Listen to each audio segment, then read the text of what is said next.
تمام ناظرین اکرام، سامعین اکرام، جیسا کہ آپ کے علم ہے الحمدللہ جامع مسجد مصطفیٰ ولایت آباد نمبر 1 پاک کالونی کراچی میں ہونے والے تمام پروگرامات، جس میں جمعۃ المبارک کے خطبات اور دیگر پروگرامات الحمدللہ انتظامیہ کی کاوشوں سے سوشل نیٹ ورک کے ذریعے فیض نثاریہ آفیشیل یوٹیوب چینل اور فیس بک سے الحمدللہ لائیو نشر کیے جاتے ہیں۔ وہ ناظرین اکرام جو الحمدللہ مفتی صاحب کے خطابات بڑی توجہ اور لگن کے ساتھ سماعت فرماتے ہیں، ان سے التماس ہے کہ وہ جلد از جلد تمام کام کاج سے فارغ ہو کر احترام اور اکرام کے ساتھ اپنے اہل و عیال کے ساتھ مفتی صاحب کا پرنور خطاب سماعت فرمائیں اور عمل سے متعلق جو گفتگو ہو اس پر عمل کرنے کی توفیق و سعادت عطا فرمائیں۔ اب میں بلا تاخیر استاد العلماء حضرت علامہ و مولانا مفتی محمد آصف مدنی دامت برکاتہ القدسیہ کو ان اشعار کی روشنی میں دعوت خطاب دے رہا ہوں کہ جل رہا ہے محمد کی دہلیز پر، جل رہا ہے محمد کی دہلیز پر، دل کو طاق حرم کی ضرورت نہیں۔ جل رہا ہے محمد کی دہلیز پر، دل کو طاق حرم کی ضرورت نہیں۔ میرے مصطفیٰ کے مجھ میں ہیں اتنے کرم، اب کسی کے کرم کی ضرورت نہیں، اب کسی کے کرم کی ضرورت نہیں۔ اس یقین کے ساتھ نعروں کا جواب دیجئے کہ جہاں ہو وہیں سے دو صدا سرکار سنتے ہیں، سرے آئینہ سنتے ہیں، پسے دیوار سنتے ہیں۔ میں صدقے جاؤں ان کی رحمت للعالمین پر، پکارو چاہے جتنی بار وہ ہر بار سنتے ہیں۔ نعرہ تکبیر، نعرہ تکبیر، نعرہ رسالت، نعرہ رسالت، نعرہ حیدری، نعرہ غوثیہ، علماء اہل سنت۔ الحمدللہ رب العالمین، والصلاة والسلام على سید الانبیاء والمرسلین وعلى آلہ وصحبہ اجمعین۔ اما بعد فاعوذ باللہ من الشیطان الرجیم، بسم اللہ الرحمن الرحیم۔ قال اللہ تبارک وتعالی فی سورة البقرہ، حافظوا علی الصلوات والصلاة الوسطی وقوموا للہ قانتین، وَإِنْ خِفْتُمْ فَرِجَالًا أَوْ رُكْبَانًا وَإِذَا أَمِنْتُمْ فَاذْكُرُوا اللَّهَ كَمَا عَلَّمَكُمْ مَا لَمْ تَكُونُوا تَعْلَمُونَ۔ صدق اللہ العلی العظیم وصدق رسولہ النبی الامین۔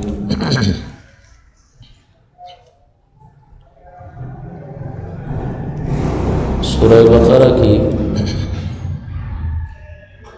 دو آیات مقدسہ 238 اور 239 آپ کی خدمت میں تلاوت کی۔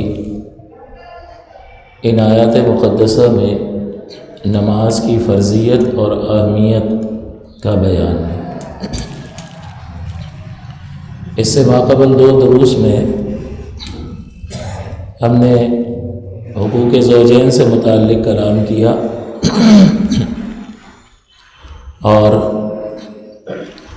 اس میں نکاح کی اہمیت، نکاح کے مقاصد، نکاح کے فوائد، اور پھر شوہر کے بیوی پر اور بیوی کے شوہر پر جو حقوق ہوتے ہیں وہ احادیث مقدسہ کی روشنی میں آپ کے سامنے ذکر کیے۔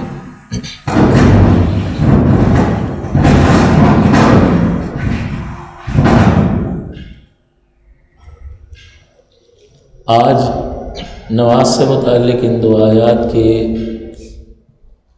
انتخاب کا مقصد یہ ہے کہ چونکہ آپ کی خدمت میں یہ ذکر کیا تھا کہ آپ جب اس بات کو ذہن میں رکھیں گے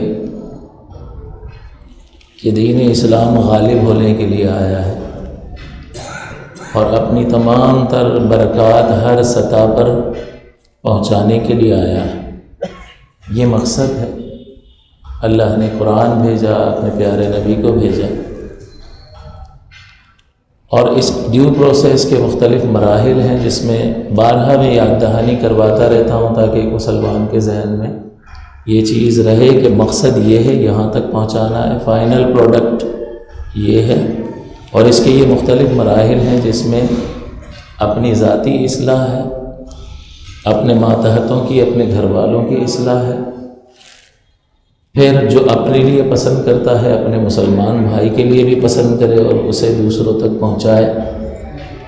اور اس صورت میں ایک بہترین منظم جماعت معرض وجود میں آتی ہے جو اس بات کا راستہ ہموار کر دیتی ہے کہ اللہ کا دین غالب آئے اور اپنی تمام تر برکات ظاہر فرمائے۔ تو اس سلسلے میں یہ اہم ترین موضوع تھا کہ خاندانی زندگی جب تک پرسکون نہیں ہوگی اور شریعت کے موافق نہیں ہوگی تب تک وہ مقصد حاصل نہیں ہو سکتا جو اصل مقصد ہے، یا یوں کہہ لیں کہ انتہائی مقصد ہے۔ دین ہر مرحلے پر ہمارا رہنما ہے اور ہمارے لیے برکات کا اور دنیاوی اور اخروی فوائد کا باعث اور ذریعہ ہے۔ تو ہر اعتبار سے دین کی اہمیت ضرور ہے، لیکن اپنے کلائمیکس پر پہنچ کر جب آپ کو دینی سطح پر مذہب کی روشنی میں، اسلام کی روشنی میں ہر مقام پر انصاف ملنا شروع ہو جائے اور آپ کی امانتوں کا تحفظ اور جان و مال اور عزت آبرو کا تحفظ اسلام کی روشنی میں ریاستی سطح پر یقینی بنا لیا جائے، تب آپ کو معلوم ہوگا کہ واقعی اسلام تو بڑا زبردست دین ہے اور حضور نے ایسا کر کے دکھا دیا۔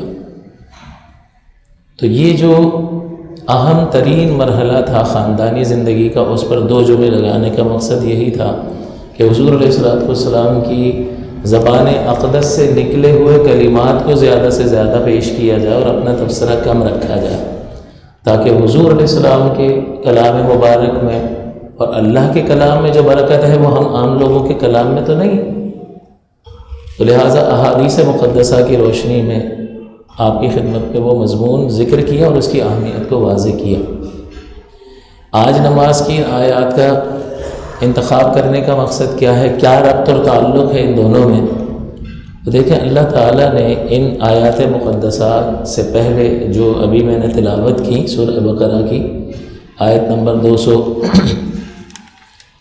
238 اور 239، اس سے پہلے اللہ تعالیٰ نے نکاح کا ذکر فرمایا، پھر طلاق کا ذکر فرمایا، پھر دودھ پلانے کی مدت کا ذکر فرمایا، پھر مہر کا ذکر فرمایا۔ تو یہ بہت سارے احکامات جو ایک خاندانی زندگی سے تعلق رکھتے ہیں، اس کے درمیان میں اللہ تعالیٰ نے نماز کا ذکر فرما دیا۔ اب کیا ربط اور تعلق ہے ان نماز سے متعلقہ آیات کا اور ما قبل نکاح، طلاق، مہر، رضاعت کے مسائل کا؟ تو مفسرین اعظام نے لکھا کہ اصل یہ ہے کہ نماز اللہ کا ذکر ہے، اور جب تک اللہ تبارک و تعالیٰ کی یاد بالکل راسخ نہ ہو تب تک اس کے احکامات پر عمل کرنا انسان کے لیے آسان نہیں ہوتا۔ تو یہاں پر نماز کا ذکر کر کے اللہ تبارک و تعالیٰ نے اس جانب اشارہ فرما دیا کہ میرا ذکر کرو گے، میری یاد میں محو رہو گے اور بار بار تکرار کے ساتھ نماز کی محافظت کرو گے، تو اس سے تمہارے قلب کی اصلاح ہو جائے گی، اور جب قلب کی اصلاح ہو جائے گی تو تمہاری آپس کی ڈیلنگز اور معاملات سدھر جائیں گے۔ اور اس سے پہلے جتنے بھی اللہ تعالیٰ نے احکامات ذکر کیے اس کا تعلق میاں بیوی اور اولاد سے ہی ہے، تو معاملات ہی کا تذکرہ فرمایا، اور معاملات کے تذکرے میں بار بار یہ ذکر فرمایا اللہ سے ڈرو، اللہ تمہارے اعمال کو ملاحظہ فرما رہا ہے، وہ بے خبر نہیں ہے۔ یہ ساری چیزیں اللہ کی یاد کرانے کے لیے، اور پھر اہم العبادات نماز کا تذکرہ کیا گیا کہ اللہ کی یاد ذہن میں ہو، اللہ کا خوف دل میں ہو، تو پھر انسان کے لیے احکام شرعیہ پر عمل کرنا آسان ہو جاتا ہے، چاہے دل چاہے یا نہ چاہے۔ بعض اوقات ہمارا نفس سامنے کھڑا ہو جاتا ہے۔ اب یہ نکاح کے بعد طلاق کا تذکرہ چلا ہے، طلاق کے بعد جو ہے وہ اس کو مہر دو اور اچھے طریقے سے رخصت کرو۔ اب یہ طلاق جب دے رہا ہوتا ہے آدمی تو دونوں ایک دوسرے کے جانی دشمن ہوتے ہیں۔ ایسی صورت میں اللہ تعالیٰ احکامات کو ذکر فرما رہا ہے وَلَا تَنْسَوُا الْفَضْلَ بَيْنَكُمْ، ایک دوسرے پر بھلائی کرنے کو مت بھولو، یعنی حسن سلوک کا یہاں پر حکم دیا جا رہا ہے۔ اب دل میں انتہائی درجے کی نفرت بیٹھی ہوئی ہے، شکل دیکھنے کے روادار نہیں ہے ایک دوسرے کے، تو نفس ابھارتا ہے کہ سوال ہی پیدا نہیں ہوتا بھائی۔ ایک طرف نفس کھڑا ہے اور ایک طرف اللہ تبارک و تعالیٰ کا حکم کھڑا ہے، تو بعض اوقات یہ نفس جو ہے بہت شدت کے ساتھ، بڑی قوت کے ساتھ ابھارتا ہے اور احکامات دے رہا ہوتا ہے، آرڈر دے رہا ہوتا ہے۔ ہمیں یہ دیکھنا ہے کہ اللہ کے حکم کے موافق ہیں یا مخالف۔ اکثر تو یہ مروانے والے کام کرتا ہے نفس۔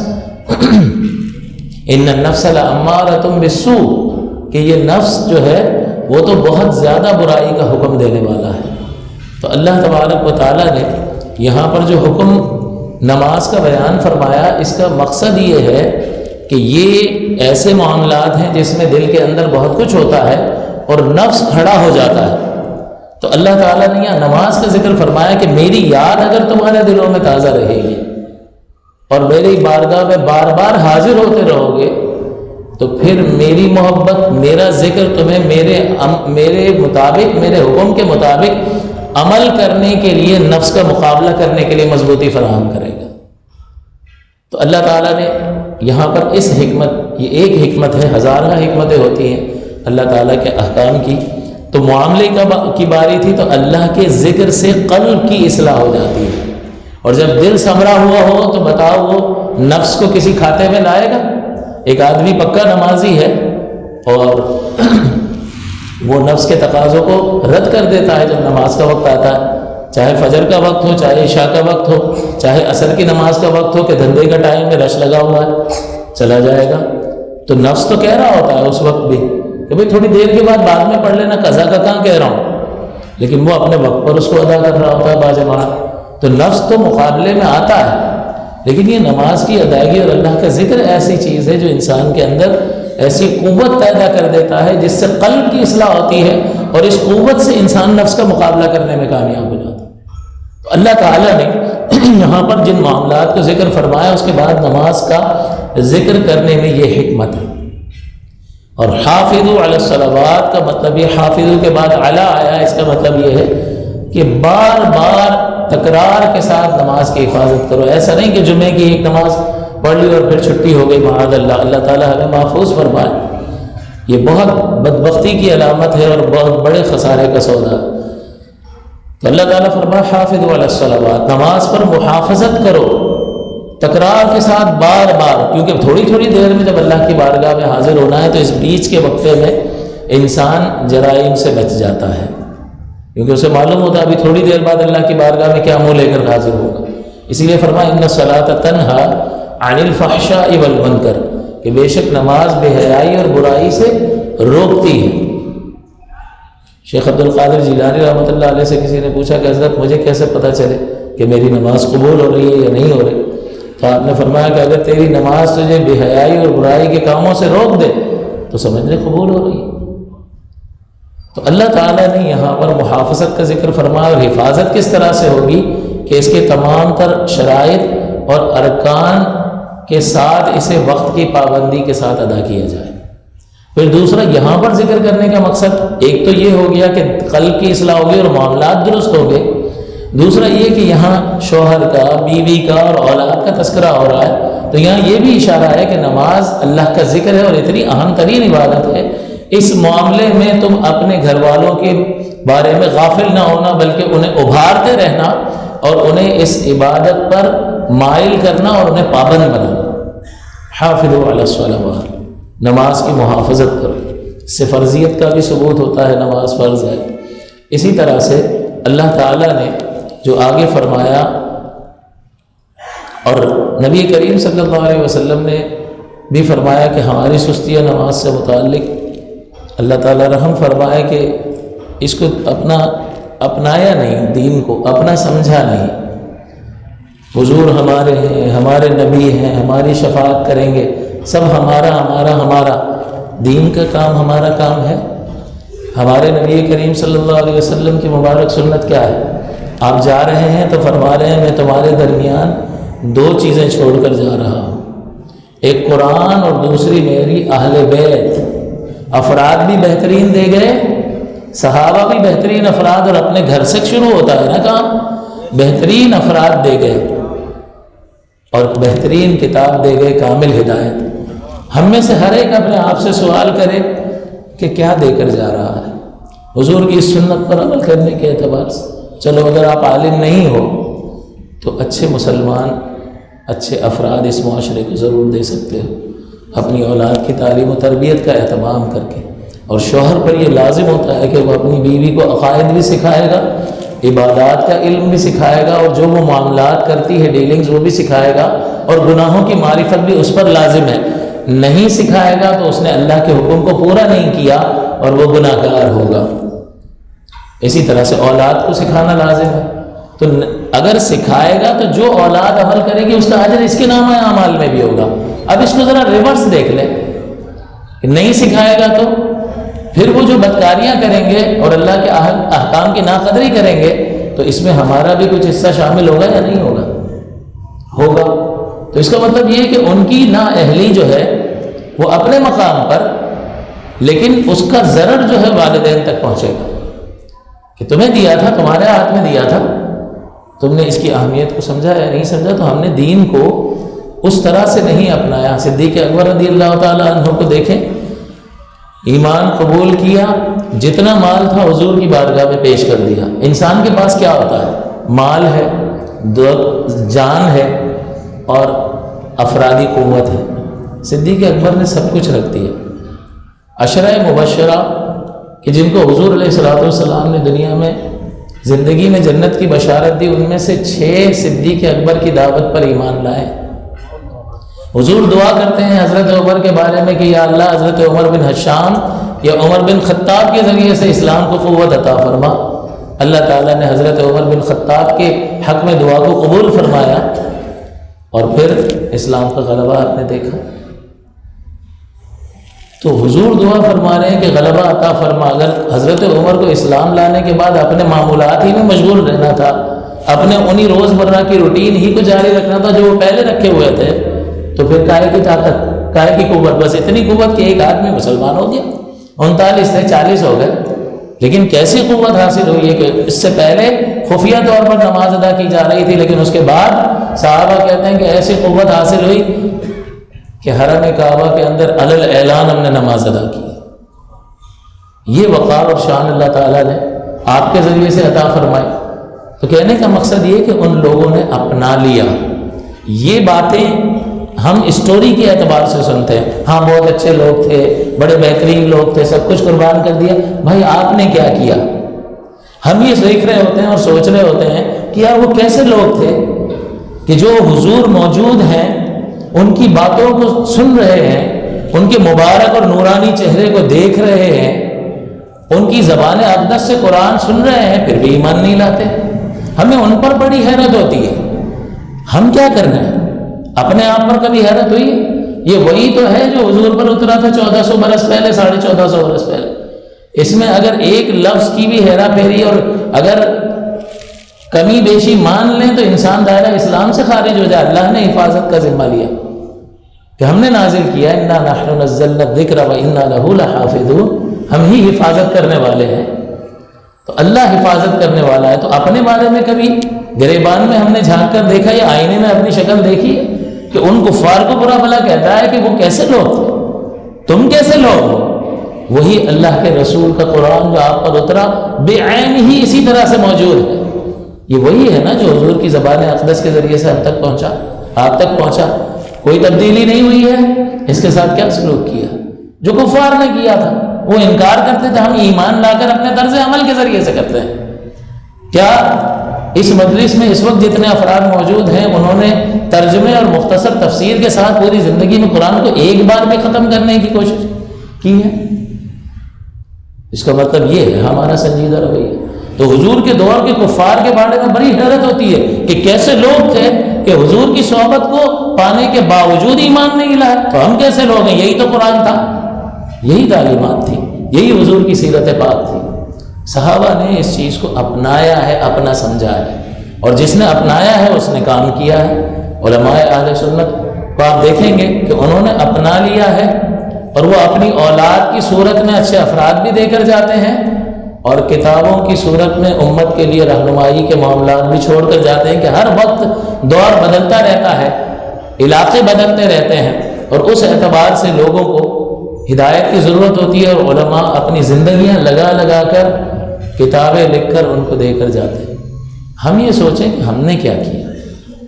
تو اللہ تعالیٰ یہاں پر اس وقت نماز کا ذکر کرنے کا مقصد کیا ہے کہ فیملی کا ذکر چل رہا ہے، اور اللہ تعالیٰ فرماتا ہے حافظوا علی الصلوات، خود بھی نماز پر محافظت کرو اور اپنے گھر والوں کو بھی، اور اس سے اصلاح قلب ہوگی اور تمہارے معاملات سدھر جائیں گے۔ تو انسان بعض اوقات یہ ایکسرسائز سمجھ رہا ہوتا ہے، لیکن اس کو اس کا اندازہ نہیں ہوتا کہ اس کا ذہن کتنا پاکیزہ ہو جاتا ہے، اس کا دل کتنا پاکیزہ ہو جاتا ہے، اور اسے اس بات کی فکر کہ ابھی عصر میں آیا ہوں پھر مغرب میں جانا ہے، کہاں میں دکان پر بیٹھ کر کسی مسلمان بھائی کو دھوکہ دوں، اس سے جھوٹ بولوں، غلط بیانی کروں، اس کا مال غلط طریقے سے حاصل کروں، کسی پر ظلم کروں، کسی کو ماروں، کسی کو گالی دوں، کہاں وہ سوچ سکتا ہے؟ تو یہ وہ ہم سوچتے ہیں کہ اتنی حدیثیں سنائیں پچھلے جمعے، اس پر عمل کی طاقت کہاں سے حاصل ہوگی؟ تو عمل کی طاقت نماز کے ذریعے سے حاصل ہوگی، نماز کے ذریعے سے اصلاح قلب ہوگی۔ اور نماز کیا ہے؟ اللہ کی یاد۔ جب اللہ یاد رہے گا تو اس کا حکم بھی یاد رہے گا، اور اس کی اہمیت یاد رہے گی، تو اس کے مقابلے میں ہر لذت کو انسان چھوڑ دے، باطنی تقاضے کو بھی چھوڑے گا، اور شیطان کے دھوکوں سے بھی اپنے آپ کو بچانے کی کوشش کرے گا۔ تو اللہ تعالیٰ نے فرمایا حافظوا علی الصلوات۔ ہم یہ غور کریں کہ نماز کے سلسلے میں ہم نے کیا اس کو اہمیت دی۔ مسجد خالی، اتنا بڑا علاقہ ہے، فجر میں کتنے لوگ ہوتے ہیں؟ مشکل سے ایک صف بھرتی ہو تو بھرتی ہو۔ بعض اوقات تو کبھی کبھی دیکھا ہے کہ امام اور مؤذن ہی ہوتے ہیں۔ ایک بار نماز پڑھنے گیا تو امام اور مؤذن دو ہی تھے، تیسرا میں تھا۔ اب رونے کو دل کرتا ہے کہ اللہ تعالیٰ رحم فرمائے اس بستی والوں پر، کہ کیا اس بستی کے اندر کون رہتا ہے؟ جان، پیٹر، مائیکل، کون رہتا ہے؟ نہیں، عبدالستار اور عبدالرحمن رہتے ہیں، ایسا ہی ہے نا؟ عبدالستار اور عبدالرحمن رہتے ہیں، کلمہ پڑھنے والے رہتے ہیں، لیکن جس چیز کو حضور اپنی آنکھوں کی ٹھنڈک فرمائے اس سے ان کو کوئی سروکار نہیں ہے۔ اللہ کا حکم، اللہ کی عظمت پر غور تو کرو، کبھی نیشنل جغرافیہ روز کی بنیاد پر دیکھو، آپ کو زمین کی، اللہ کی کائنات کی وسعت کا پتہ چلے گا۔ میں کوئی دن مس نہیں کرتا ہوں، روز دیکھتا ہوں، جس میں عورتیں وغیرہ نہ ہوں تو وہ جانوروں کا اور سمندری حیات کا اور کائنات کی وسعت کا، اور ایسے علاقے جو بہت زیادہ ٹھنڈے ہیں وہاں بھی اللہ تعالیٰ جانوروں کو ایسی کھال ان کی بنائی ہے کہ وہ اتنے -50 میں بھی وہ زندہ ہیں، زندگی گزار رہے ہیں، ان کے لیے وہاں پر بھی خوراک کا اہتمام فرما دیتا۔ تو سیروا فی الارض، زمین میں سیر کرو تاکہ اللہ تعالیٰ کی کائنات کی وسعت سمجھ میں آئے، ورنہ اتنی سی منی سی سوچ ہے ہماری، اور جتنی سوچ ہوتی ہے اتنے اس کے مطابق ہی انسان جو ہے وہ دیکھ کر نتیجے مرتب کر رہا ہوتا ہے۔ لیکن جب بہت بڑے پیمانے پر ایکسپلور ہو جاتی ہے پوری دنیا تو انسان کہتا ہے نہیں، وہ بڑی قدرت والا ہے بھائی، بڑی طاقت والا ہے، بڑی عظمت والا ہے۔ ایک سے ایک ایسی مخلوق سمندری حیات کہ آدمی دیکھے تو اس کو جھاڑیاں سمجھے، لیکن وہ ایک جانور ہے جو شکار بھی کر رہا ہے۔ ہر طرح کا چھوٹے سے چھوٹا بنا کر بتا دیا کہ آپ کو آنکھوں سے نظر نہیں آتا، آپ خوردبین سے اس کو دیکھتے ہو، مائکروسکوپ سے، اور بڑے سے بڑا بنا دیا۔ کروموزوم، اس کے اندر جینز ہوتے ہیں، اس کے اندر ڈی این اے سے جینز بنتے ہیں، جینز سے کروموزوم بنتے ہیں، اور کروموزوم سے یہ پھر انسانی جو ہے وہ خلیے بنتے ہیں، یہ خلیے سارے، اور اس سے ایک ایک عضو بنتا ہے، ایک عضو کئی خلیوں پر مشتمل ہوتا ہے۔ اللہ تعالیٰ کی کمال قدرت کی دلیل ہے۔ ذرا دیکھیں تو صحیح، جب دیکھیں گے تب پتہ چلے گا کہ کتنا جلیل القدر ہے، کتنی عظمت والا ہے۔ پھر بندہ کہتا ہے کہ بھائی اب سب کچھ چھوڑو، ادھر لگ جاؤ۔ یہ کب ہوگا؟ جب ہم غور و تفکر کریں گے، سوچ و بچار کی عادت ڈالیں گے. لیکن ہماری سوچ اور فکر بس سیٹ کی دوڑ نوٹ تک ہے. جیسے وہ مولویوں کے بارے میں کہتے ہیں کہ ملا کی دوڑ، لیکن سیٹھوں کو بھی تو دیکھو، بس ہیو اور ہیو ناٹ کی جنگ ہے. غور و تفکر کی عادت ڈالیں، اس سے اندازہ ہوگا کہ اللہ کی کائنات بہت وسیع کائنات ہے اور اس میں متنوع رنگ ہیں. اللہ تبارک و تعالیٰ کی عظمت کے، اس کی قدرت کے، اس کے علم کے کمال کے متنوع رنگ ہیں. جب آپ یہ دیکھو گے تو عظمت بیدار ہوگی، اللہ کی محبت دل میں بیٹھے گی، اور جب محبت دل میں بیٹھ جائے گی تو پھر کوئی چیز مشکل نہیں لگے گی. پھر انسان ہزاروں روپے کا نفع چھوڑ کر سچ بول رہا ہوگا، کسی کو دھوکہ نہیں دے رہا ہوگا، گھر میں حسن اخلاق سے پیش آ رہا ہوگا کہ اس کو یہ یاد ہوگا کہ میرے نبی نے فرمایا کہ میں اپنے گھر والوں کے ساتھ تم میں سب سے بہتر ہوں، اور تم میں سب سے بہتر وہ ہے جو اپنے گھر والوں کے ساتھ بہترین ہے. تو زبان رسالت سے سنو نا، اپنے معیار چھوڑ دو کہ میں بہترین ہوں، میں اچھا انجینئر ہوں، میں نے تمہارے لیے کیا نہیں کیا، دولت کی ریل پہ حلال حرام کما کر تمہارے لیے جمع کر دیا. یہ معیار نہیں ہے، معیار حسن اخلاق ہے، معیار ہمارے نبی کریم کا فرمان مبارک ہے. اس کی روشنی میں دیکھو کہ بہترین حسن سلوک والا بہترین ہے. اپنے حسن سلوک کو دیکھ لو، اپنے کردار کو دیکھ لو کہ کہیں گھر میں داخل ہوتے ہو تو سب ڈر سہم کر ایک کونے میں تو نہیں دبک جاتے، اور جب گھر سے نکل جاتے ہو تو ہر ایک کے چہرے پہ مسکراہٹ آ جاتی ہو. کہیں تمہارا وجود ایسا تو نہیں ہے؟ اگر ایسا ہے تو اس کا مطلب یہ ہے کہ یہ اخلاق حسنہ کا مظاہرہ نہیں ہے. ایسا ہو کہ بندے کا لوگ انتظار کر رہے ہوں، گھر والے، کہ کب آئیں گے، اور ذرا دیر ہو جائے تو پوچھ گچھ شروع ہو جائے کہ کہاں چلے. تو اس لیے اس نماز کو اہمیت دینے کی انتہائی ضرورت ہے کہ یہ اللہ کا ذکر ہے، اور یہی وہ قوت پیدا کرتا ہے جس کی بنیاد پر انسان اللہ کے ہر حکم کو پورا کرنے کی قوت اپنے اندر پاتا ہے.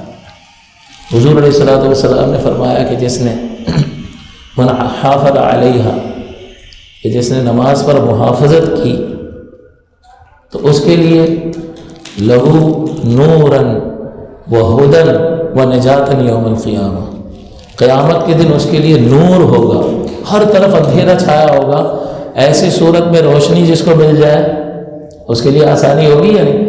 ہمیں بیابان جنگل میں چھوڑ دیا جائے، ہاتھ نہ سجائی دیتا ہو، ایسے میں کوئی ٹارچ دے دے یا موم بتی دے دے، اس کی کتنی اہمیت ہوگی کہ بھئی جنگل ہے، جانور ہیں، کوئی چیز کہیں پاؤں رکھو، کسی سانپ پہ پاؤں رکھ دو وہ ڈس لے، کوئی بچھو ہو، کوئی خطرناک چیزوں کو گڑا ہو، کوئی دلدل ہو، ہزار قسم کے وسوسے اور خطرات انسان کو پریشان حال ہوگا. ایسے میں کوئی ٹیوب لائٹ دے دے، کوئی ٹارچ دے دے، کوئی موم بتی دے دے، تو چونکہ اس کی زندگی کی ضمانت ہے، اس کی بقا کی ضمانت اسے حاصل ہو گئی اور بچاؤ کا ایک ذریعہ اس کو مل گیا، تو اس کی کتنی اہمیت ہوگی اس کی نظر میں. اللہ تعالیٰ حضور فرماتے ہیں کہ اس دن کہ جب کسی کے لیے کوئی نور نہیں ہوگا، اور کمال قدرت ہے کہ ایک کے پاس ہوگا اور دوسرے کے پاس نہیں ہوگا، تو اس کی روشنی اس تک پہنچے گی نہیں. یہاں تو آپ بلب جلاؤ تو سب کو روشنی مہیا ہو جاتی ہے، لیکن وہاں جس کا نور ہے اسی کے لیے مفید ہے. اللہ تعالیٰ قرآن میں فرماتا ہے کہ یہ نور ان مومنوں کے آگے دوڑ رہا ہوگا، پیچھے دوڑ رہا ہوگا، اور کفار مانگیں گے کہ اپنے نور سے مجھے جانتے نہیں ہو، تمہارا فلاں بھائی ہوں، دوست ہو، جاننے والا ہوں، ملنے والا ہوں. اللہ تعالیٰ بانٹ رہا تھا دنیا میں نور، حاصل کرنا چاہیے تھا نا، نبی آئے تھے، ہدایت آئی تھی، تم نے حاصل نہیں کیا تو اس سے اب تمہیں کوئی حصہ نہیں مل سکتا. تو حضور فرماتے ہیں یہ نماز اس کے لیے نور ہوگی ایسے وقت میں، اور ہدایت ہوگی اور برہان ہوگی. برہان فرمایا، برہان تمہارے ایمان کی دلیل ہوگی. کہ کون آ رہا ہے؟ بھائی مومن آ رہا ہے، تمہارے ایمان کی دلیل، اور قیامت کے دن تمہارے لیے نجات کا سبب بنے گی. لیکن اس کے برعکس حضور نے یہ بھی فرمایا کہ ومن لم یحافظ علیہ، کہ جس نے اس پر محافظت نہیں کی، ہمیشگی نہیں کی، موڈ ہوا تو پڑھ لیا. ایک تو پڑھتا ہی نہیں ہے، بہت زیادہ خطرے. ایک ایسا ہے کہ موڈ ہوا تو پڑھ لیا، کبھی سستی آئی تو چھوڑ بھی دی. تو یہ بھی بے نمازیوں میں شمار ہوتا ہے جس نے محافظت نہیں کی. محافظت کا لفظ تکرار کے ساتھ، تمام اس کے حقوق کے ساتھ بار بار ادا کرنے کی بات ہے. تکرار میں 5 وقت آ گئی اور بار بار روزانہ کی بنیاد پر، جمعہ پڑھ کر پھر بھول گئے، پھر پلٹ کر آئے، تو اللہ نے توفیق نہیں دی، اللہ نے تمہیں دور کر دیا اپنے گھر سے. یہ تو خوش نصیب ہوتا ہے کہ جس کو بلایا جاتا ہے. دعوت دے کے جس کو بلایا جاتا ہے اس کی اہمیت ہوتی ہے یا نہیں؟ کسی وزیر اعلیٰ کا کارڈ آ جائے اس کی بیٹی کی شادی کا تو دکھاتا پھرے گا، وزیر اعلیٰ دیکھ میرے تعلقات دیکھ، کہاں سے مجھے کارڈ آیا ہے۔ یہ خالق کائنات حی علی الصلاح حی علی الفلاح ہر ایک کو دعوت بھیجتا ہے، لیکن خوش نصیب آتا ہے اور اس دعوت پر لبیک کہتا ہے۔ تو اس کو اہمیت دینے کی ضرورت ہے۔ حضور فرماتے ہیں یہ تمہارے لیے نور بھی ہوگا اور برہان ہوگا، تمہاری ہدایت کی، تمہاری ایمان کی دلیل بنے گا، تمہارے نجات کی دلیل بنے گا، سبب بن جائے گا۔ اور جس نے محافظت نہیں کی تو اس کا الٹ کر لیں، اس کے لیے کوئی روشنی نہیں، اس کے لیے نور نہیں ہے۔ جو حفاظت کرنے والا ہے اس کے لیے نور ہے، برہان ہے، اس کے لیے برہان بھی نہیں ہے، اس کے ایمان پر دلیل کیا ہے، اور اس کے لیے نجات کا راستہ نہیں ہے۔ سب سے پہلے اس چیز کا سوال ہوگا اس کے، اگر یہ ٹھیک رہی تو ساری چیزیں درست ہیں، ہو جائیں گے اللہ کے فضل سے، اور اگر اس میں مسئلہ ہوا تو پھر آگے تمام تر معاملات میں انسان کو تکلیف ہوگی۔ تو حضور کی اس حدیث کو اور حضور کے اس فرمان کو کہ نماز میری آنکھوں کی ٹھنڈک ہے، وہ کیا تھا کہ امام مالک نماز کا وقت ہوتا تھا اور نماز کے لیے کھڑے ہوتے تھے تو چہرہ پیلا پڑ جاتا تھا، کیوں؟ اللہ کا خوف، اللہ کی بارگاہ میں کھڑے ہونے کا خوف۔ اللہ تعالیٰ اس میں فرما رہا ہے وَالصَّلَاةِ الْوُسْطَىٰ، اور بیچ والی نماز، خاص کر بیچ والی نماز کی محافظت کرو۔ وَقُومُوا لِلَّهِ قَانِتِينَ، اور اللہ تعالیٰ کی بارگاہ میں انتہائی ادب کے ساتھ کھڑے رہو۔ ہمارا حال کیا ہوتا ہے کہ ادھر سوچ جا رہی ہے، ادھر سوچ جا رہی ہے، باڈی آ گئی ہے مشکل سے، لیکن سوچیں ابھی بھی ادھر ادھر ہیں، تو سوچیں آئیں گی۔ اس کا انسان پابند نہیں ہے، مکلف نہیں ہے، کیونکہ وہ اس کو روک نہیں سکتا، وہ شیطان کو روک نہیں سکتا۔ سوچیں آئیں گی، اب یہ ان کو جھٹکتا رہے گی، اس کا کام ہے۔ ہم کیا کرتے ہیں، سوچ آتی ہے تو انوالو ہو جاتے ہیں، وہ حساب کتاب سجاتا ہے تو ہم حساب کرنے میں لگ جاتے ہیں کہ صبح سے کتنا دھندا ہوا۔ تو انوالو نہیں ہونا بلکہ جھٹکنا ہے۔ یہ خیالات آئیں گے، اس پر ہمارا زور نہیں ہے، تو جب زور نہیں ہے تو اللہ تعالیٰ ہم پر بوجھ بھی نہیں ڈالتا۔ لا یکلف اللہ نفسا الا وسعها، یہ نہیں فرماتا کہ تمہارے دل میں خیال بھی نہیں آنا چاہیے، کہ خیال وہ ڈال رہا ہے اور میں اس کو روک نہیں سکتا، لہٰذا اللہ تعالیٰ پابند نہیں کرتا۔ تم سے وہی کام کرنے کو کہے گا جس کی طاقت تم نے پیدا کی ہے، استطاعت تم نے رکھی، جھٹکنے کا اور اس سے صرف نظر کرنے کی طاقت پیدا کی، اس کو اہمیت نہ دی۔ تو اللہ تعالیٰ فرماتا ہے حافظوا علی الصلوات والصلاة الوسطى وقوموا للہ قانتین، اور خاص کر بیچ والی نماز، اور اس سے حضرت علی ابن مسعود اور حضرت عائشہ صدیقہ رضی اللہ تعالی عنہم اجمعین کے نزدیک عصر کی نماز مراد ہے، اور ہمارے امام اعظم بھی اس سے عصر کی نماز مراد لیتے ہیں کہ 5 نمازوں کی فرضیت کو دیکھیں، 2 ادھر ہیں 2 ادھر ہیں، تو بیچ میں عصر کی نماز ہے۔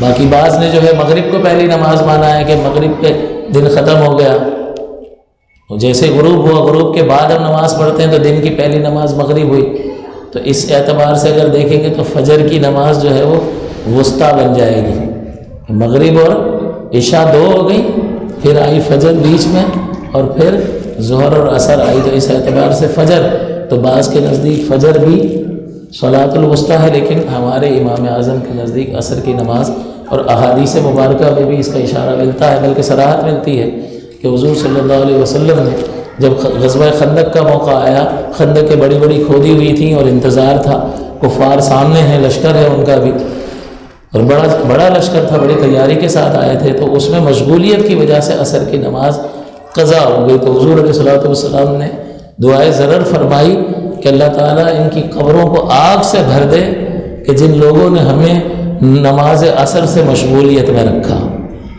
نماز عصر، اور یہ ایک عذر تھا اس کی بنا پر نماز عصر جاتی رہی، تو حضور علیہ الصلوۃ والسلام نے خود فرمایا کہ نماز وسطیٰ سے ان لوگوں نے ہمیں مشغول رکھا، اللہ تعالیٰ ان کی قبروں کو آگ سے بھر دے۔ تو آپ غور فرمائیے کہ اس سے اس نماز کی اہمیت کا احساس ہوتا ہے۔ اللہ سے اگر حضور نہ آتے، اللہ اس ہدایت کو نہ بھیجتا، تو آپ کو مجھے کیسے پتہ چلتا کہ جس نے یہ جسم دیا، جس نے یہ اعضاء کی سلامتی دی، جس نے عزت دیا، جس نے وقار دیا، جس نے سب کچھ دیا، اس کا مجھے شکریہ ادا کرنا ہے، میں کیسے کروں؟ مجھے پتہ چلتا۔ تو جب نماز پڑھ رہے ہو تو اللہ کا احسان مانو کہ یا اللہ تو نے بتا دیا، ورنہ میں کب یہ کعبے کی طرف رخ کرتا تھا، مجھے پتہ ہی نہیں چلتا کہ یوں کریں تو خوش ہوتا ہے، تیرا شکریہ ادا ہوتا، ایسے جھکے ہیں، ایسے کھڑے ہو، اپنے جسم کا اعلیٰ حصہ زمین پر رکھ دیں تو مجھے پتہ چلے یعنی تو خوش ہوتا ہے۔ اگر تو نبی نہ بھیجتا اور ہدایت نہ بھیجتا تو میں تو کبھی بھی تیرا شکریہ ادا ہی نہ کر سکتا۔ اور پھر جب آپ یہ سوچو گے اپنی نماز میں تو اسی کا خیال آئے گا۔ بزرگان دین یوں ہی وجد میں نہیں آتے تھے۔ آپ کو 10 ارب روپے کا انعام لگ جائے تو اس خوشی میں بندہ بعض اوقات مر بھی جاتا ہے، سانس ہی نہیں آتا، اتنے پیسے۔ تو وہ خوشی کے عالم میں بعض اوقات بندہ جھومتا نہیں۔ تو جب اللہ تعالیٰ کی محبت کا احساس بندے کے دل میں ہو تو بعض اوقات تو اس سے پھر قلم اٹھ جاتا ہے۔ ویسے ناچنا یہ جائز نہیں ہے، لیکن قلم اٹھ جاتا ہے کہ وہ کرے کیا۔ میرا رب اتنا مہربان، ایسا کریم، ایسی کمال ہدایت، مجھ پر اتنی عنایت ہے، میرے کرتوت اس کے مقابلے میں اس کی مہربانیاں۔ بندہ کہتا ہے میں ناچوں نہ تو کیا کروں، میں وجد میں نہ ہوں تو کیا کروں۔ اور پھر جو یہ ہدایت لے کر آیا، جس نے بتایا کہ ایسے کرو، صلو کما رأیتمونی اصلی، تم نماز پڑھو جیسا کہ مجھے نماز پڑھتا ہوا دیکھتے ہو۔ یوں نہیں فرمایا جیسے میں پڑھتا ہوں، حضور جیسی نماز کون پڑھ سکتا ہے؟ حضور کا تو ایک سجدہ ایک طرف، اور کائنات کی تمام مخلوق کی تسبیحات اور سجدے ایک طرف، حضور کا ایک سجدہ سب پر بھاری ہے۔ کیونکہ جتنی اللہ کی پہچان، جتنی معرفت میرے آقا مولا صلی اللہ علیہ وسلم کو حاصل ہے، جتنی پہچان کے ساتھ اللہ کی معرفت کے ساتھ آپ اللہ کی بارگاہ میں جھکتے ہیں، وہ کیا لذتیں ہوں گی وہ میں اور آپ کیا جان سکتے ہیں۔ یہ تو آپ کے صحابہ میں ایسی منتقل ہوئی چیز کہ حضرت علی کو کوئی نیزہ لگ جاتا ہے، یوں نکالو تو درد ہوتا ہے، اور فرمایا کہ نماز پڑھتا ہوں تو نکال لینا۔ کیا تھا ایسا؟ یہ تصور کرو نا، میرے مالک نے یہ ہدایت بھیجی اور میرا نبی، اللہ ان پر ہزارہ رحمتیں، کروڑوں درود اور سلام ہو ہمارے اور آپ کے آقا صلی اللہ علیہ وسلم پر، کہ وہ نہ ہوتے تو کچھ بھی نہ ہوتا۔ یہ ہدایت کامل ہمیں کبھی بھی حاصل نہ ہوتی، اس اللہ سے ہمارا تعلق استوار نہ ہوتا۔ وہ مہربان رب فرما رہا، حافظوا علی الصلوات والصلاۃ الوسطیٰ، سمجھانے کا انداز ہے، ڈرانے دھمکانے کا انداز نہیں۔ وقوموا للہ قانتین، اس سے قیام کی فرضیت کا ثبوت ہوتا ہے کہ اللہ کی بارگاہ میں بڑے ادب اور احترام کے ساتھ کھڑے۔ اور اس کی اہمیت کو آگے اگلی آیت پاک میں ارشاد فرمایا، وَإِنْ خِفْتُمْ، کہ اگر تمہیں ڈر ہو، خوف ہو کہ کوئی درندہ مجھے حملہ کر دے گا، کوئی دشمن ہے وہ پکڑ لے گا، اور دیگر خطرات، تمہارے سامان چوری ہو جائے گا، گاڑی روکوں گا تو فَإِنْ خِفْتُمْ، اگر تمہیں خوف ہو فَرِجَالًا أَوْ رُكْبَانًا، تو چلتے چلتے پڑھو یا سواری پر پڑھو۔ یہ کیوں؟ اس کا مطلب اس سے یہ سمجھو کہ اللہ تبارک و تعالیٰ نے اس میں کیا برکات رکھی ہیں کہ اس حالت میں بھی فرما رہا ہے مجھ سے تعلق رکھو۔ اس خوف کو کون دور کرے گا؟ اس حزن اور اس ملال کو کون دور کرے گا؟ فَإِنْ خِفْتُمْ، اگر تم خوف میں ہو، تم جنگ میں ہو، دشمن حملہ نہ کر دے، یہ کریٹیکل سچویشن ہوتی ہے نا، ایسی پوزیشن میں اللہ تعالیٰ فرما رہا پھر بھی پڑھو۔ سواری پر ہو کہ گاڑی روکوں گا تو کوئی لوٹ نہ لے، فرقبانہ، سواری پر پڑھو، بیٹھے بیٹھے پڑھو، چلتے چلتے پڑھو، پڑھنی ضروری ہے۔ لیکن آج ہمارے ہاں مسئلہ یہ ہے کہ آ کے سوال کریں گے کہ مفتی صاحب نماز قضا ہو گئی، کیسے ادا کرنی ہے؟ سفر میں یوں ہو گئی۔ پہلے تو وہ سفر ہی منع ہوگا کہ جس میں آپ کو یہ پتہ ہو کہ نماز قضا ہوگی اور یہ نہیں روکے گا۔ ایسے وقت میں سفر کریں جس میں نماز کا وقت نہ، اور اگر یہ سفر آپ کے لیے ضروری ہے تو پھر باوضو ہو کر بیٹھیں، اور اگر وضو ٹوٹنے کا معاملہ ہے تو اپنے پاس ایک پتھر رکھیں کہ بوقت جب ٹائم ختم ہو رہا ہے، گاڑی نہیں روک رہا تو تیمم کریں، اور بیٹھے بیٹھے پھر یہ نہیں کہ یہ کیا کہے گا اور یہ دیکھے گا، شرم، یہاں شرم آ رہی ہے، اللہ کی بارگاہ میں شرم نہیں آئے گی۔ انہی لوگوں کے سامنے جب میدان معاشر میں اللہ تعالیٰ کھڑا کر کے اللہ تعالیٰ کا رسوا کرنا، آپ بندے کا رسوا کرنا، فرق ہے یا نہیں ہے؟ آدمی شرم سے پانی پانی ہو جائے، اس کی پرواہ کرے گا یا اللہ کے حکم کی پرواہ کرے گا؟ تو آج تو نماز قضا کرنے کی بات کرنا تو بھائی بڑا آسان ہو گیا. تم نے جنت کا ایک بہت بڑا حصہ اپنے ہاتھ سے ضائع کر دیا. تمہارا اگر 1000 روپے کا نوٹ گم ہو جائے تو تمہارے چہرے پر 12 بجنا شروع ہو جاتے, اور اتنی فکر کہ میرے 1000 گم ہو گئے, 5000 گم ہو جائیں تو او ہو, کسی کے 50,000 معاذ اللہ کوئی ڈاکو چھین لے تو اس کو ایک ہفتے تک نیند نہیں آئے گی, یہ غم تازہ رہے گا. کبھی نماز کے نقصان پر ہمیں کوئی افسوس, کوئی غم, کوئی پریشانی کہ اللہ کے حکم کی نافرمانی کر دی جس نے اتنے احسانات کیے. کوئی شخص, کوئی سیٹھ آپ پر مہربان ہو اور وہ آپ کو سپورٹ کرتا ہو کہ ٹھیک ہے چل میری فیکٹری میں مال بنتا ہے, دوسروں کو مہنگا دیتا ہوں 100 میں, تجھے 90 دوں گا تو کام کر. یہ کتنا شکر گزار ہوگا کہ یار اب بڑی بڑی پارٹیوں کا میں مقابلہ کروں گا, 90 میں لوں گا 95 میں بیچوں گا, وہ تو لے ہی 100 میں رہا, وہ تو 102 سے کم میں بیچ نہیں سکتا, میں 95 میں بیچ سکتا ہوں. تجھے طاقت دی کس نے؟ تو روڈ پر تھا, تو خود قرضہ 10,000 15,000 کا لے کر ادھار مال لے رہا ہے, اس پہ تو کام کر رہا ہے. اس سیٹھ نے تجھ پر کرم نوازی اور مہربانی کی ہے جس کی وجہ سے تو چل رہا ہے. تو اس سیٹھ کی راہوں میں کیسا پیچھا چلا جائے گا؟ سیٹھ کا فون آئے گا, سارے کام چھوڑے گا, جی جی سیٹھ حکم. رات کو 2 بجے بھی فون کرے گا تو بندہ حاضر ہے گھر پہ, حضور سیٹھ حکم کرو. کیوں؟ جب اس کی طرف سے عنایات کا تسلسل ہے اور اسی کی وجہ سے کام چل رہا ہے تو بندے کا رویہ یہ ہے. لیکن ہم اللہ تعالیٰ کے ساتھ کیا رویہ رکھتے ہیں؟ اس کا مطلب یہ ہوا کہ ہم اللہ تبارک و تعالیٰ کے ذات پاک کے مہربان ہونے کا تصور گویا کہ مفقود ہو گیا. ورنہ اگر مہربان ہونے کا تصور ہر وقت مستحضر ہو تو پھر کیا رویہ ہو؟ حی علی الصلاۃ حی علی الفلاح پر مسجد خالی نظر آئے گی؟ نہیں آئے گی. یہاں سیٹھ 2 بجے فون کرتا ہے اور یہ پہنچ جاتا ہے. کیوں؟ سپورٹ ہے. ارے اس کے دل میں بھی اللہ نے ڈالا ہے کہ اس کی مدد کر, تو اس کے حکم کے مطابق اس قدرت والے کو جواب دینے کے لیے مسجد میں آنے کا وقت نہیں ہے تیرے پاس. اللہ تعالیٰ فرماتا ہے کہ فَإِنْ خِفْتُمْ فَرِجَالًا أَوْ رُكْبَانًا, تمہیں خوف ہے تو اس خوف میں مبتلا بھی میں نے ہی کیا ہے تاکہ تمہاری آزمائش ہو کہ باتیں تو بڑی بڑی کرتا ہے, ذرا کچھ پیش بھی کرتا ہے یا نہیں, قربانی دیتا ہے کہ نہیں دیتا ہے, اہمیت کو سمجھتا ہے یا نہیں سمجھتا. بہت ساری چیزوں کی اہمیت کو سمجھتا ہے. باہر نکلے گا تو موبائل ہلکا والا رکھے گا, اچھا گھر پہ چھوڑ جائے گا, چھپا کر رکھے گا, حفاظت بڑی کرتا ہے اپنی قیمتی چیزوں کی, میرے حکم کی حفاظت کرتا ہے. لمحہ لمحہ ہمارا زندگی کا جو ہے وہ آزمائش ہے. ہم ہر لمحے پاس اور فیل ہوتے ہیں, اور مجھ جیسا گناہگار آدمی تو 99% فیل ہوتا ہے. کبھی ایک آدھ بار اللہ کے کرم اور اس کی عنایت سے پاس ہو گیا, کام چل گیا تو چل گیا. غور تو کریں, ہر لمحہ پاس, ہر لمحہ فیل. ہم کہاں پر کھڑے ہیں؟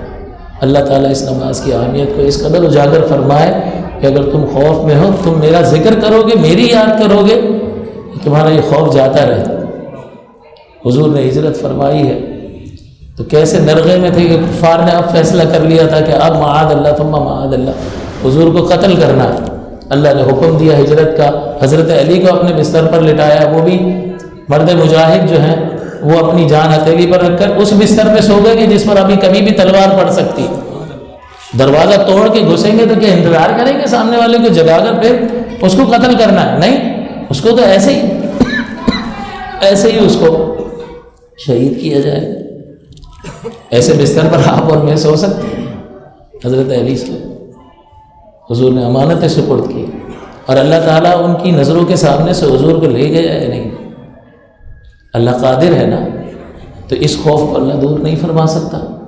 چاہے تو ان کو نیست و نابود کر دے, اس خوف کو ختم کر دے, تمہارے دل میں اتنا سکون ڈال دے کہ خوف اپنی جگہ پر قائم ہو, لیکن تمہارے دل پر ایسا سکینہ اتار دے کہ اللہ کے ذات پاک پر ایسا توکل ہے کہ کوئی چیز ڈراتی ہی نہیں ہے. صحابہ کے ساتھ ایسا بھی تو ہوا نا, ظلم ستم وہ دور نہیں ہوئے, وہ چلتے ہی رہے, لیکن دل پر سکینہ ایسا ہے, مار کاٹ کے رکھ دے, مار دے, جو ظلم کرنا ہے کر.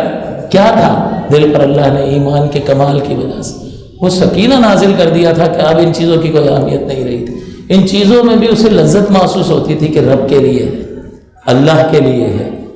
یہ جان اگر صحیح جگہ پر انویسٹ ہو جائے تو کام ہو گیا. اور یاد رکھنا کہ آپ کے اور میرے پاس زیادہ وقت نہیں ہے. جس کے پاس وقت نہ ہو، بلکہ اس کو مثال سے یوں سمجھیں کہ جس آدمی کے پاس تھوڑے سے پیسے ہوں، سودا سلف لینے نکلے تو کیا کرے گا؟ 1 پاؤ یہ دینا، آدھا کلو یہ دینا، اور برابر میں سیٹ کھڑا ہو، کیا پاؤ لے رہا ہے؟ 10 کلو لے بھائی، جیب میں ہیں 200 روپے اور کام چلانا ہے۔ جس کے پاس تھوڑا مال ہوتا ہے وہ کیسا سلیکٹیو پرچیزنگ کرتا ہے، اپنے اس مال کو سلیکٹیولی ان چیزوں پر خرچ کرے گا جو بالکل اس کی ضرورت کی ہے۔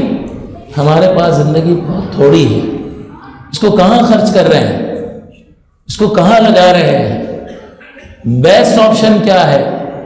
اللہ اور اس کے رسول کے دین کی سربلندی، یہ بیسٹ آپشن ہے۔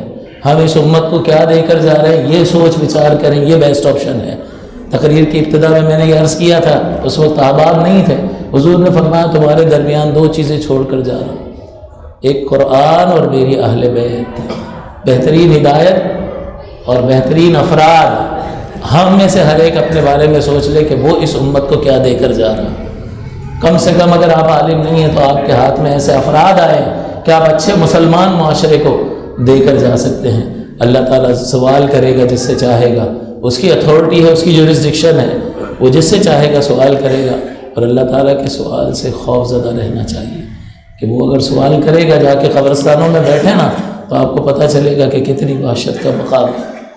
آپ کو میں نے عرض کیا تھا کہ ہر 15 دن میں جایا کریں، اور میں جاتا ہوں تو آپ کو عرض کرتا ہوں اصل مقام یہ ہے۔ یہ بے رغبتی کب پیدا ہوگی؟ ورنہ یہ چمک دمک آنکھوں کو خیرہ کر دے گی، اور اللہ کے رسول کے دین سے ہم بالکل بے پرواہ ہو جائیں گے، اور جو ڈیوٹی اور ذمہ داری ہمیں پوری کرنی ہے اس سے بے بہرا۔ مولویوں کا کام ہے وہ کریں گے، مسلمان کا کام ہے۔ اگر آپ اپنے آپ کو مسلمان سمجھتے ہیں، حضور کا غلام سمجھتے ہیں، تو اس مشن کو آگے بڑھاؤ۔ تو اللہ تعالیٰ فرماتا ہے فَإِنْ خِفْتُمْ فَرِجَالًا أَوْ رُكْبَانًا، اگر تمہیں خوف ہو تو چلتے ہوئے پڑھو یا سواری پر پڑھو۔ فَإِذَا أَمِنْتُمْ، پس جب امن میں آ جاؤ، سارے خوف دور ہو جائے، فَاذْكُرُوا اللَّهَ، تو اللہ کا ذکر کرو، كَمَا عَلَّمَكُمْ، جیسا کہ سکھا دیا اس نے تم کو، مَا لَمْ تَكُونُوا تَعْلَمُونَ، وہ جو تم نہیں جانتے تھے۔ یہ میں نے ابھی عرض کیا نا، ہمیں پتہ نہیں تھا کہاں رخ کروں، کیسے جھکوں، کیا زبان کی کون سے کلمات پڑھوں، مجھے نہیں پتہ تھا۔ مجھے پتہ نہیں تھا کہ صبح صادق سے لے کر غروب آفتاب تک نیت کے ساتھ کھانے پینے اور تعلق ازواج سے رک جانے سے اللہ خوش ہوتا ہے، مجھے نہیں پتہ تھا۔ اللہ نے ہدایت بھیجی، اپنے رسول کو بھیجا۔ فاذکروا اللہ، اللہ کو یاد کرو، کما علمکم، جیسا کہ اس نے سکھا دیا۔ تو اس میں علم بھی آ گیا کہ اللہ کا ذکر علم کے ساتھ کرنا ہے، جیسے اس نے اپنے نبی کو ہمارے سامنے رول ماڈل کے طور پر پیش فرمایا کہ یہ نبی جو ہیں تمہارے لیے اسوہ حسنہ ہے۔ تو ان کو دیکھتے جاؤ اور اس علم کی روشنی میں عمل کو اختیار کرو۔ بہت کم اور تھوڑا وقت ہے، پھر جب دائی اجل آ جائے گا پھر ہم کہیں گے تھوڑا ٹائم، تھوڑا، ایک 10 دن، ایک 5 دن، 2 دن، 2 دن، جس طرح آدمی کرتا ہے نا کہ کوئی قرض خواہ جو ہے وہ آ جائے سر پہ، اب دینا پڑے گا، 1-2 دن دے دیں، تھوڑی مہلت۔ Your time is over now, آپ کا وقت ختم ہوا۔ اذا جاء اجلهم لا يستأخرون ساعة ولا يستقدمون، جب ان کی موت کا وقت قریب آ جاتا ہے تو ایک لمحہ نہ تقدیم ہوتی ہے نہ ہی تاخیر ہوتی ہے، عین اس وقت پر جو اللہ تعالیٰ نے مقرر فرمایا ہے موت واقع ہو جاتی ہے۔ اس لیے گزارش یہ ہے کہ خاندانی زندگی کا جو تذکرہ ہوا اس کے بعد اللہ تعالیٰ نے نماز کا تذکرہ کیا کہ نماز سے اصلاح قلب ہوگی اللہ کے ذکر سے، اور تمہارے معاملات سدھر جائیں گے۔ اور نماز کا ذکر خاندانی زندگی کے مسائل اور مراحل کو بیان کرتے کرتے اللہ نے نماز کا ذکر یوں فرمایا کہ تم خود بھی اپنے آپ کو نماز پر کاربند رکھو، اور اپنی اولاد اور گھر والوں کے معاملے میں بھی آنکھیں مت بند کرنا، غافل نہ ہونا، بلکہ انہیں اس چیز کا پابند بنانا۔ اور کما علمکم سے علم کی بات بھی فرما دی کہ انہیں علم سکھانا جو فرض علم ہے، جس کے بغیر وہ صحیح عبادات صحیح طریقے سے ادا نہیں کر سکتا ہے۔ لہٰذا ہمیں یہ کوشش کرنی چاہیے کہ اللہ تبارک و تعالیٰ کے اس انعام کو جو اللہ تعالیٰ نے اپنے پیارے حبیب کریم صلی اللہ علیہ وسلم کو معراج کے شب اپنے پاس بلا کر تحفے کے طور پر عطا فرمایا، یہ بہت بڑا انعام ہے اور انسان کی ظاہر اور باطن کو پاکیزہ اور ستھرا کر دیتا ہے۔ اور جب قبر میں ہمارے پاس کوئی بھی نہیں ہوگا، سب چھوڑ کر چلے جائیں گے، اس وقت اللہ کا عذاب ہماری طرف متوجہ ہوگا اور پھر ایک طرف سے نماز آ جائے گی، ایک طرف سے قرآن کی تلاوت آ جائے گی، روزے آ جائیں گے، دیگر نیکیاں آ کر چاروں طرف سے گھیر لیں گی۔ تو اس عذاب کو بھی اللہ نے متوجہ فرمایا اور پھر ان عبادات کو بھی اللہ تعالیٰ نے رکاوٹ بنا کر اس مردے کو جو میت ہے اس کے لیے اس چیز کی اہمیت کو واضح کر دیا کہ اگر یہ تو کر کے نہ آتا تو تیرے لیے وہ تھا جس سے ابھی ابھی بچایا ہے۔ تو اس لیے میرے بھائیوں غور کریں اس پر اور دین کے قریب آئیں اور اللہ تبارک و تعالیٰ سے اپنے تعلق کو مضبوط کرنے کی کوشش کریں۔ اگر کچھ ہے تو اللہ ہے، لا الہ الا اللہ۔ عربوں کی گفتگو میں ہر وقت اگر کسی کی تعظیم بھی کریں گے نا، لا الہ الا اللہ، شکریہ ادا کریں گے، لا الہ الا اللہ، یعنی وہ سب کچھ وہی ہے بھائی، جو بھی کرنا ہے اسی کے ساتھ معاملہ کرو۔ پھر آگے بڑھتا ہے تو کہتا ہے لا مقصود الا اللہ، میرے ہر کام کا مقصد اللہ ہی اللہ ہے۔ اگر میں تم سے بات بھی کرتا ہوں تو اس کا مقصد اللہ ہی ہے کہ میں اسی کے لیے، اسی کی رضا کے لیے اپنے تمام معاملات کرتا ہوں۔ میں کھاتا ہوں تو اللہ کے لیے اور میں جیتا ہوں تو اللہ کے لیے۔ ہمارے نبی نے فرمایا ان صلاتی و نسکی و محیای و مماتی للہ رب العالمین، میری نماز، میری قربانیاں، میرا جینا اور میرا مرنا سب اللہ رب العالمین کے لیے ہے۔ اس کے بعد ایک وقت آتا ہے کہ بندہ کہتا ہے لا موجود الا اللہ، لا موجودہ، کوئی چیز موجود ہے ہی نہیں۔ بھئی یہ ہے تو صحیح، یہ انسان موجود ہے، چیزیں موجود ہیں، سب ہے، لیکن وہ کیا کہہ رہا ہوتا ہے؟ لا موجود الا اللہ، اللہ کے سوا کوئی وجود حقیقی ہے ہی نہیں، مجھے تو ہر چیز میں اللہ ہی نظر آتا ہے۔ فی کل شیء لہ آیۃ تدل علی انہ واحد، ہر چیز میں ایک نشانی ہے جو اس بات کی طرف اشارہ کر رہی ہے کہ وہ واحد ہے، وہ یکتا ہے۔ اللہ تعالیٰ سے دعا ہے کہ اللہ تعالیٰ ہمیں اس زندگی کی اس حقیقت کو سمجھنے کی توفیق عطا فرمائے کہ اللہ کے سوا کچھ بھی نہیں ہے، جو کچھ ہے اس کے امر کن کا فیض ہے۔ پھر اس نے ادنا سے ادنا مخلوق پیدا فرمائی، اعلیٰ اعلیٰ اعلیٰ اعلیٰ، انسان کو سب سے اشرف کیا، انسان میں انبیاء کو سب سے افضل کیا اور انبیاء میں سید الانبیاء کو سب سے افضل فرمایا۔ مخلوق میں افضل ترین ذات ہمارے نبی کریم صلی اللہ علیہ وسلم کی ذات ہے، اور اس افضل ترین نے ہمیں اعلیٰ ترین اپنے رب سے ملا دیا اور ہمارا تعلق اس سے جوڑ دیا۔ لاکھوں کروڑوں اور درود و سلام ہو ہمارے آقا مولا صلی اللہ علیہ وسلم پر، اور اللہ تبارک و تعالیٰ کا کرم اور احسان اور ہم اس کا شکر ادا کرتے ہیں کہ اگر وہ ہمارے بارے میں اس بھلائی کا ارادہ نہ فرماتا تو یہ ہدایت ہم تک نہ پہنچتی۔ اس ہدایت کی قدر کرو، اس ہدایت کی حقیقت کو سمجھو کہ یہ زندگی کی سب سے بڑی حقیقت ہے۔ اس کے علاوہ جو کچھ بھی ہے وہ دھوکہ ہے، وہ سراب ہے، وہ تمہیں غافل کرنے والا ہے۔ اصل چیز یہ ہے، اس کی طرف متوجہ رہو، جو یہ سمجھ گیا وہ کامیاب ہو گیا۔ کوئی کام نہیں آئے گا سوائے اللہ تبارک و تعالیٰ کی رحمت اور اس کے فضل سے۔ لہٰذا اللہ کے احکام کو اہمیت دینے کی ضرورت ہے۔ ہر ایک سے یہ التجا ہے کہ وہ اس سلسلے میں اپنی سنجیدہ عملی کوشش کا مظاہرہ کرے۔ اللہ تعالیٰ سے دعا ہے کہ اللہ تعالیٰ آپ کو بھی اور آپ کے صدقے مجھ ناکارہ کو بھی اس معاملے میں کامیاب فرمائے۔ آمین۔ وآخر دعوانا الحمد للہ رب العالمین۔